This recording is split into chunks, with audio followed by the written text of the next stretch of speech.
It is 6:43 and chilly start for the day, but hopefully more sunshine on our way. We saw plenty yesterday, but look at that. What do you have for us there, Emily? Can you see the frost? I see the frost. I saw the frost when I had to go out there and start scraping it off again. I was not. I was a little irked about that. Yeah, I'm ready for all this frost, cold weather to just go away. I am ready for 70s and up.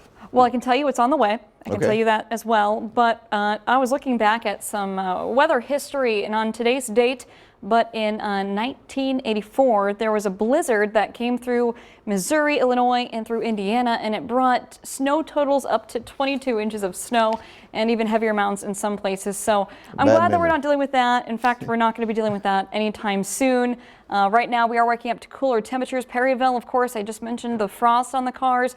Eventually, that will be going away soon. Temperature coming in a little cool there at 21 degrees.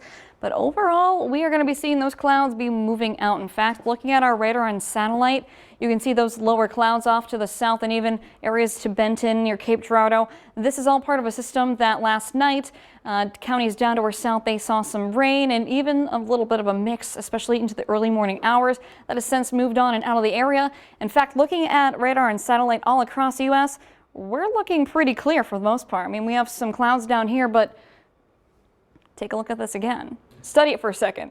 We are seeing temperatures cooler where there's no clouds. So that pretty much tells us an ideation of what we're seeing for our temperatures. We're staying cool because we're losing the cloud cover areas down to the south. We're seeing warmer temperatures into those 30s and even mid 30s because we have that cloud cover, but areas to the north, Mount Vernon, as I mentioned, coming in at 19. We do have some cloud cover, but not enough to keep in that insulation of the heat.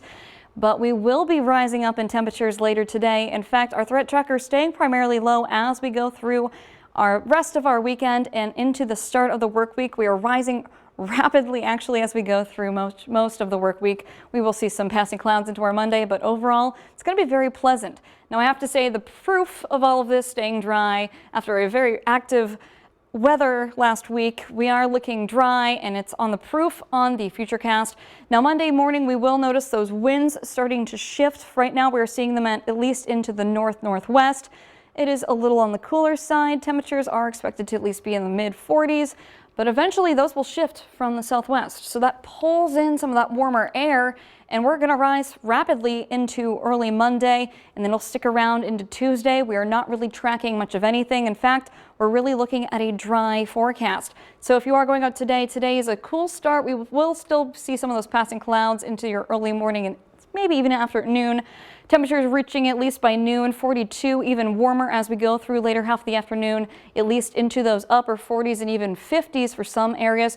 But with the clear sky, we are expecting to drop rather quickly as we go through the night. Those winds shift now to the west, and as we get into the early morning hours, we are expected to shift northwest. But again, clear sky leaves us with a dip and a quick drop in temperatures. So if you want to track the dip in temperatures and the rise that we are going to be seeing, you can download the Storm Track 3 app on Google Play or the Apple App Store.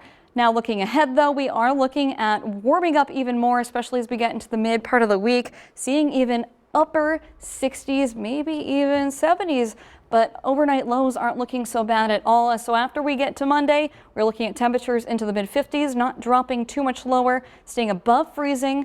But we are keeping our eye at March 1st.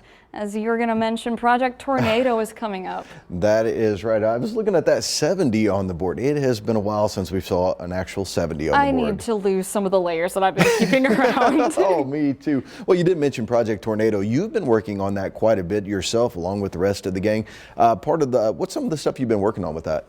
Well, we're working on a lot of safety and things that we can do differently for next time. You know, we saw a lot of damage, especially with Mayfield. So something I'm working on specifically is what can we do when we have such a powerful tornado like what we saw with Mayfield? So we're going to see a lot of that and hear a lot about the climate as well as to maybe some answers as to why we're seeing some of these damaging tornadoes. All right, well, that airs on Tuesday at 6:30 right here on WSIL TV.